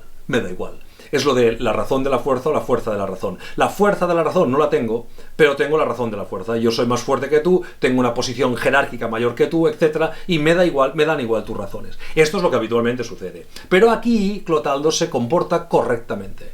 Y dice lo siguiente. Vencido de tu argumento, antes liberal seré que agradecido. Vencido de tu argumento. Abandono C2, abandono el principio asentado que yo defendía y entiendo que el principio asentado que tú acabas de fijar es más poderoso, es mucho más poderoso que el mío. Por tanto, voy a ayudarte a matar a Astolfo. Final de la discusión. Bien, aquí advertid una cosa, no ha habido negociación de ningún tipo, no ha habido una solución pues consensuada, participada por lo del uno, por lo del otro, etc. No, en la dialéctica no se da esto, se da una derrota y una victoria, es así. No dice, bueno, pues no lo vamos a matar, pero le vamos a dar un escarmiento, una buena paliza. No hay un punto medio. Tu razón, tu principio asentado es más fuerte que el mío, es más fuerte. No has podido hacer mella, no has podido objetar nada a lo mío. Y eres lo suficientemente íntegro para darte cuenta de que yo sí he pulverizado tus razones, pero tú no has podido hacer ningún rasguño a la razón que yo te he planteado. Has reconocido esa mayor fortaleza del principio asentado que yo he fijado, dice Rosaura, y por tanto te pliegas a mi razón y ahora actúas en consecuencia. Esto que se produce tanto en el Menón de Platón como en la vida sueño es completamente, o sea, es como deberían ser las cosas. Ahora, lo del debería ser no tiene ningún valor. El debería ser no tiene ningún valor. Es decir, ¿deberían ser las cosas así? Bueno, sí deberían ser así, pero no son. No son. Es más la razón de la fuerza que la fuerza de la razón. Punto. Pero bueno, nosotros aquí estamos hablando de otra cosa. Estamos hablando de que la única fuerza emancipadora es el conocimiento. La única vía que te puede llevar a hacerte compatible con la vida es realmente ser capaz de desarrollarte competentemente en un determinado campo laboral, conocer una materia determinada de un campo científico. Es decir, ese conocimiento que te capacitará para actuar profesionalmente en la vida. Y que esta es la fuerza emancipadora. Y que la mecánica para adquirir el conocimiento tiene que basarse en la dialéctica. Es decir, todos conceptos y clasificaciones, todo lo que aceptamos y todo lo que tomamos para analizar la realidad tiene que estar sometido a un test de resistencia, y esto es lo que aquí sucede. Y aquí, usando de la dialéctica, fijando esos principios asentados, estamos pulverizando la psicología, la retórica, la ideología y la doxografía, las 4 principales perversiones que han contaminado la universidad y que son la causa de su necrosis, son la causa de la necrosis. Me refiero fundamentalmente a las facultades de letras. Es decir, en la psicología, pues atender a lo que uno siente, la impresión sensible, lo que uno percibe de un poema, etc. Todas esas tonterías en las que se pierden las clases sin ningún sentido. O la retórica, ¿no?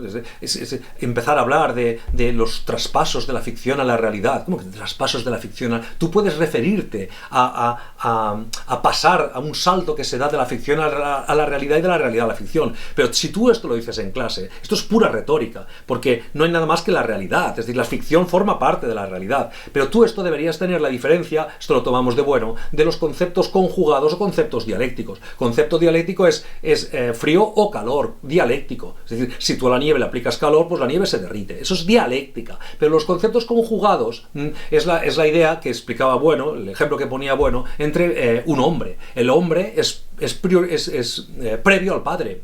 Tú eres hombre, pero cuando tienes un hijo te conviertes en padre, pero tu condición de padre no anula la condición de hombre. Es decir, está hombre y luego eres padre, eres profesor, eres atleta, eres vegetariano, o sea, eres determinadas cosas. Pero insisto, hombre y padre no son dialécticos, son conjugados. Cuando nace el hijo, tú eres padre, pero tu ser padre no te quita el ser hombre. Bien, porque no son dialécticos, son conjugados. Normalmente, realidad y ficción se entienden como conceptos dialécticos. O es realidad o es ficción. Pero es que esto no es así, es que la ficción no está fuera de la realidad, la ficción está dentro, es una de las construcciones, una más de las construcciones que hacemos dentro de la realidad. Es que realidad y ficción son conceptos conjugados, no dialécticos. Bien, en clase, cuando el profesor explica la ficción y dice que o es realidad o es ficción, estableciendo que tienen una relación dialéctica, eso es pura retórica. Eso es pura retórica, porque estás diciendo que la ficción se sitúa en un ámbito que es externo a la realidad. No es externo a la realidad, es una construcción más de lo que hacemos los seres humanos. Se conjuga con las demás construcciones que hacemos dentro de la realidad. Entonces, situar la ficción en una instancia metafísica aislada de nuestra realidad es pura retórica de la ficción. No es un conocimiento científico de la ficción, es retórica de la ficción. Bien, psicologismos, retóricas, ideologías, que hoy arrasan la universidad, los ideologemas. Esto ha pulverizado la universidad. La universidad son mítines, es una militancia ideológica que se ha comido completamente los estudios de literatura, completamente, los ha arrasado por completo. Bien. Y la doxografía. Bueno, la doxografía, esa erudición acrítica, ¿no? Es que fulanito, es que menganito, tal, todos estos forenses de la literatura, que tratan la literatura, esto también lo tomamos de Jesús Maestro, tratan a la literatura como si fuese un cadáver. Ese conocimiento acrítico de la literatura. Conoces las fuentes de este verso, esto lo dice Juvenal, esto es tan tal, esto es tan cual. Sí, bueno, muy bien. ¿Y qué haces? Vienen los alumnos, es que el profesor tal o cual me ha dado 20 definiciones de literatura. Bueno, ¿y qué hacéis con esas 20 definiciones? No, nada, tenemos las 20. Bueno, pues ya está, ahí están. La doxografía. Tal fulanito dice, el otro dice, pero tú, profesor, ¿qué haces con lo que dicen todos estos? ¿Cuál es el conjunto de premisas del que te puedes servir para enfrentarte a esas 20 definiciones de literatura? ¿Las aceptas acríticamente? ¿Entiendes que todo vale? Sí, todo vale, y luego con qué cara examinas a tus alumnos. O sea, las contradicciones en las que entran los sofistas de la literatura son realmente abrumadoras. Bien, en cambio, mediante la dialéctica destruyes todo este fraude. Este fraude se destruye con la dialéctica. Esa es la segunda grandísima enseñanza que nos brinda la vida sueño de Calderón de la Barca.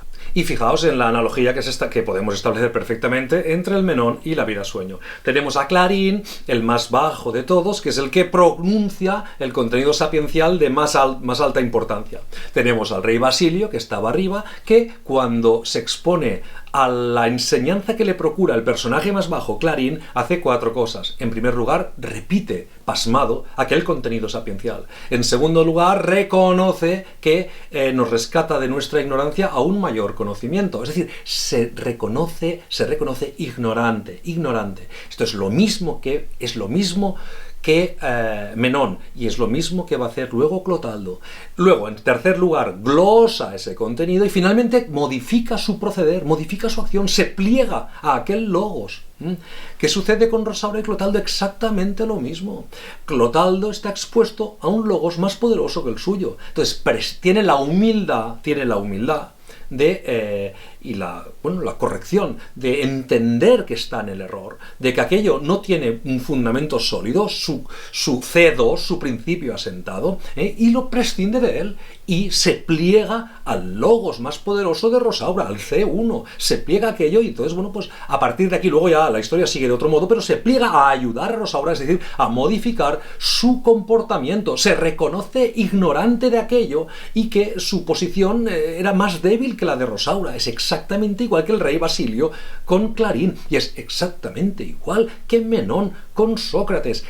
El proceder es el mismo, y siempre, en todos los casos, se da una emancipación del individuo por un conocimiento adquirido, y ese conocimiento adquirido nos dicen el uno y el otro que tiene que fijarse por medio de la dialéctica, los dos estaremos de acuerdo porque estaremos atados a un principio asentado que ordenará nuestra discusión y no permitirá las trampas del diálogo. Es que no te puedes ir por peteneras, es que no puede ser que yo te hable de piedras y tú me respondas sobre las lechugas, pues las piedras, las lechugas. Es que esto no puede darse. Este es el diálogo, alternar turnos de palabra. Entonces, ahí fijándonos, atándonos, quitándonos esas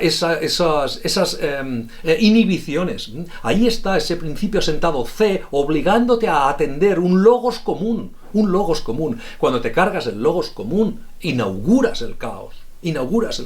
Y cuando te cargas una educación fundamentada en la dialéctica, en conceptos y clasificaciones sólidamente construidos, te cargas la libertad de tus alumnos, y esta es la gran también enseñanza que nos procuran estas dos obras. Trato esto y cerramos ya esta clase. Vamos a ver, el resumen de todo esto, insisto, es el que acabo de hacer en cuanto a los contenidos. La educación, encontrarte con un buen maestro, con un buen profesor que realmente domine la disciplina, sepa de aquello y te procure un conocimiento que sea emancipador, un conocimiento que luego cuando quieras ingresar tanto en el mercado de trabajo como desarrollar de alguna forma aquel oficio o trabajar aquella materia, lo puedas hacer de forma competente. Y esto es la verdadera emancipación. Solo el rico puede preservarse en el espejismo. Solo al rico le es dado preservarse en la sofística, en la retórica, jugar con la vida. Mientras se le permita su dinero. Pero el drama no es este. Allá se le acabará y cuando se lo acabe, pues entonces ya tendrá que reaccionar de algún modo u otro. Aquí lo dramático del caso es el que no tiene dinero. Porque el que no tiene dinero, si le quitas el conocimiento, entonces lo confinas ya definitivamente en la precariedad, en la más absoluta precariedad.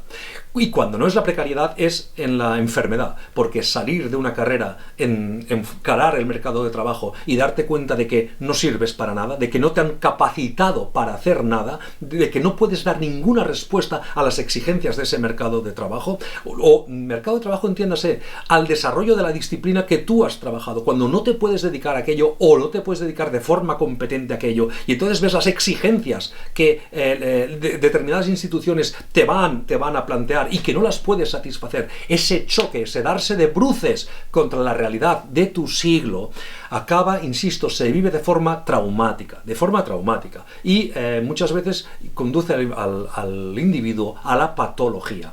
Todo aquello por tener maestros que te han estado sencillamente procurando una enseñanza sofística, es decir, una enseñanza con un fundamento débil o directamente fraudulento. Bueno, pues ahí está. Contra esto, la dialéctica, que lo hemos visto en Platón y que acabamos de ver ahora con Rosaura y Clotaldo. La dialéctica que permite preservarnos, ¿sí?, de la psicología, la retórica, la ideología y la doxografía, que son 4 de los cursos necróticos que se desarrollan, promueven y protegen en muchas facultades de letras. Bueno, pues ahí está el gran aprendizaje de estas obras literarias. Y ahora cierro toda esta clase apelando al título que le hemos puesto a todo esto, un título también provocativo.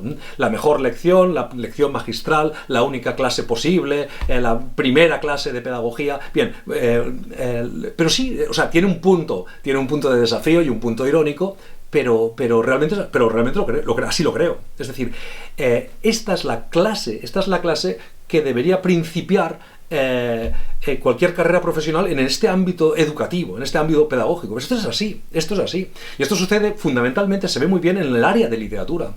¿Cuál es el criterio del crítico? Todo profesor de literatura es un crítico. Todo profesor es un crítico. Es decir, cuando tú defines los términos de los materiales literarios, o sea, cuando tú dices, esto es un soneto, esto es un narrador, esto es la ficción, esto es la novela, tú defines los conceptos. Hay 4 tipos de la genealogía de la literatura. Estoy pensando ahora en la crítica de la razón literaria de Jesús Maestro. El racionalismo literario puede adscribirse a 4 familias. Por ahí hay una clasificación. Luego está la polemología literaria, es decir, los tipos de conflictos que pueden darse. Pues son de 3 tipos. O sea, clasificaciones y conceptos. Todo esto es teoría de la literatura, que es el análisis científico de los materiales literarios. Tú tratas de la literatura mediante conceptos y clasificaciones. Pero luego, impartir una clase de literatura es impartir una clase de crítica literaria, porque entonces tú lo que haces es, bien pertrechado con todos estos conceptos, entonces dices, bueno, y ahora el Quijote, ¿por qué es una buena obra el Quijote? ¿Qué se da en el Quijote? ¿Qué analizamos del Quijote? Y entonces cualquier clase que tú das de literatura es una clase de crítica literaria. ¿Sabéis cuál es la clave para determinar, la clave a examinar en todo profesor y en toda clase de literatura? ¿Cuál es el criterio del crítico? ¿Cuál es el criterio de tu profesor? ¿Cuál es ¿Cuál es el principio asentado del que se sirve tu profesor para hablar de la ficción, para hablar de esta obra, de esta otra, etcétera, etcétera? Entonces habrá que ver la solidez de la solidez del principio asentado del que tu profesor se sirve para tratar la literatura. Es decir, el criterio del crítico. Porque todo profesor es un crítico. Toda clase de literatura es una clase de crítica literaria. Estamos desarrollando la crítica literaria. ¿Cuál es la naturaleza del criterio del que se sirve tu profesor? ¿Es una naturaleza psicológica? ¿Es retórica? ¿Es ideológica? ¿Es doxográfica? Tu profesor es un fraude. Tu profesor es un tramposo. Tu profesor te está negando el conocimiento. Y quien te quita el saber, te quita la libertad. Quien te quita el saber, te quita la libertad. Porque cuando encares el mundo profesional, no podrás. Esa es la primera modulación de la libertad. Quiero, puedo y sé. Si tu voluntad está forzada, no eres libre. Si tu poder está reducido, no eres libre. No podrás. Si tu saber está mermado, no eres libre. No sabrás y por tanto no podrás. No sabrás y no podrás hacerte compatible con tu siglo. Y eso viene dado por la educación que has recibido. Porque el criterio del crítico, es decir, el principio asentado, los conceptos de los que tu profesor se servía para construir sus clases, que sus clases son ejercicios de crítica literaria, eran psicológicos, retóricos, ideológicos o doxográficos. Solo cabe el conocimiento científico, conceptos y clasificaciones sólidamente construidos. Y tú dirás, ¿y cuáles son los conceptos y las clasificaciones más fuertes que cabe considerar? Bueno, pues aquí volvemos a la vida sueño. Rosaura ha planteado C1, un principio asentado, un concepto, y luego Clotaldo le ha planteado C2, le ha planteado una teoría más fuerte, y ahora resulta que esta teoría aplicada a estos fenómenos da mejor cuenta de los fenómenos que la teoría que había propuesto Clotaldo. Luego Clotaldo ve que su teoría es más débil, renuncia y se pliega a la teoría de Rosaura. Este es el ejemplo magnífico de tanto de la vida sueño en este sentido, como del Menón de Platón. Por eso consideramos que esta es una de las clases más importantes que pueda uno recibir en su vida. Es una de las clases más importantes y desde el punto de vista pedagógico, para mí es la clase más importante que cabe considerar desde una perspectiva, desde una aproximación pedagógica. Esta es la clase más importante de todas. Emancipación del que nada tiene, capacitación del individuo y formación mediante la vía de la dialéctica, es decir, de un conocimiento que te preserve del fraude, del espejismo, de los engaños y de las sofisterías. Esto es así. Y si tu profesor es un sofista que no se baja del carro, él vivirá bien, porque está blindado por su sueldo, pero tú vivirás mal, porque un día te expondrás al orden operatorio de tu siglo, a un mercado de trabajo que te dirá que tú ni puedes ni sabes. Y aquello es muy probable que acabe de forma traumática para ti. Así es la cosa. Precisamente por eso, porque el final es este principio para nosotros es el más importante que cabe considerar. Bien, lo dejamos aquí. Nos vemos en la siguiente clase.